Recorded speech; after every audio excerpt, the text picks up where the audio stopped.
my friends here. I think I know personally most people here, and it's a terrific moment for me. Thank you for the firemen. Thank you, Chief, for what you said. I must say that I've been very impressed. I didn't know firefighters really, but when I started this movie, before I started the screenplay, I should say,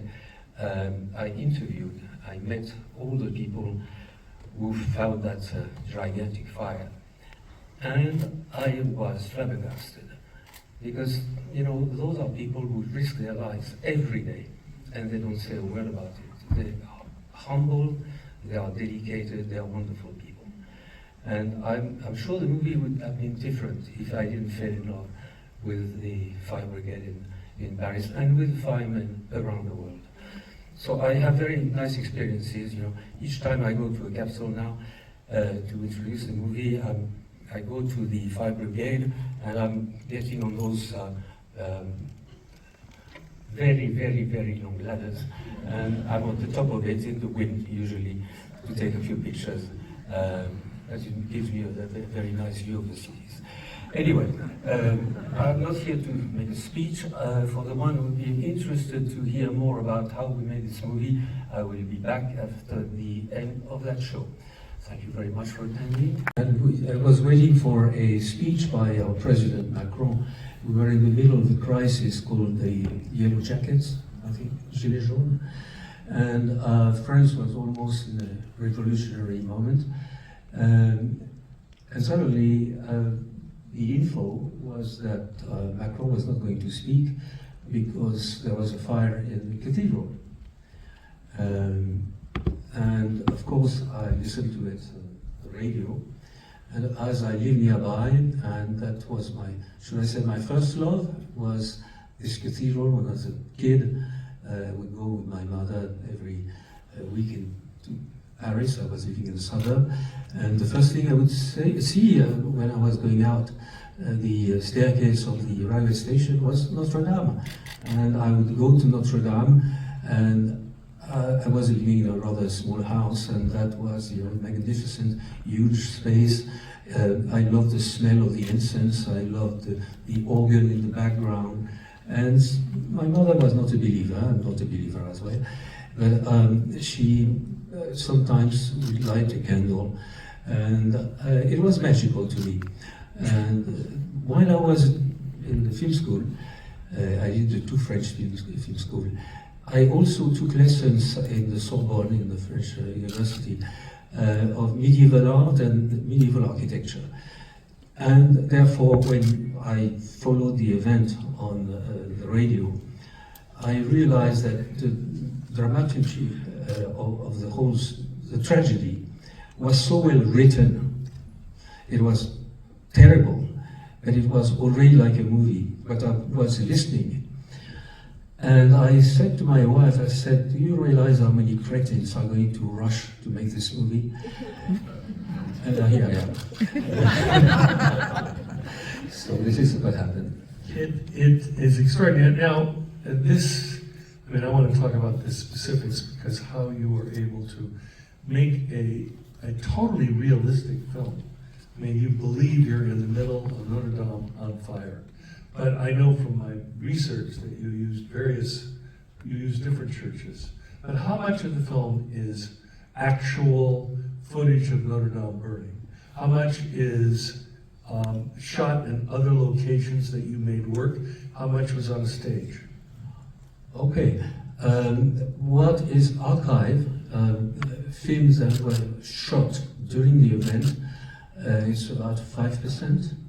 It's what you see on, you know, of course I didn't have permission to set the cathedral on fire again. Therefore we decided to split the screenplay. Everything that was burning, everything was had too much water, we had to build it. So half of what you've seen is studio work. On the back lot for some shot outside, inside a large studio in Paris, in Saint-Denis. Now, for the other shots, in a way, it was rather simple to conceive. My story was a story of a big star, a magnificent star, the most famous star we ever had in France, Notre-Dame de Paris. This beautiful lady was my star, but unfortunately she was not well. So I used the usual technique of requiring a body double. And so I had several in mind. The first Gothic cathedral in the world was built 100 kilometers south of Paris in a little city called Sens. And I went there immediately and saw that all the high shots, high angles would be perfect in Sens because the pavement is exactly the same. What happened is when Paris became more important than Sens, Paris wanted the same cathedral in this new art, but bigger. And I realized that, of course, Sens had only 3 naves and Notre-Dame has 5. And very fortunately, there is a city called Bourges, where that became a very important city, and they wanted the same as Notre-Dame, but slightly bigger. And therefore, I shot the low angles and the vaults and the top shot in Bourges. So, I love that stuff because it's real cinema. You start your scene with some extras in Sens, and then 10 days later, or even 2 months later, you go to Bourges, same extras, same actors, same soundtrack, of course, and nobody sees the difference. Even the Archbishop of Notre-Dame didn't see that I shot in Sens and Bourges. I also shot in Saint-Denis and Amiens, so we have a lot of Gothic cathedral. You cannot use, of course, everything, but on the certain angles it worked. And of course, I was carrying with me certain columns.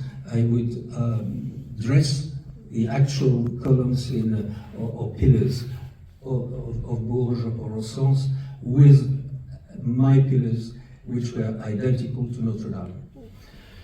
So, of course, it required a very precise pre-production time. But my friends that are here know that I spend a lot of time in pre-production, and then it allows me to go quicker when we shoot. And as a matter of fact, it was quite an exciting shooting period. We went on time, on budget. I was very clear, and I finished the editing two months in advance.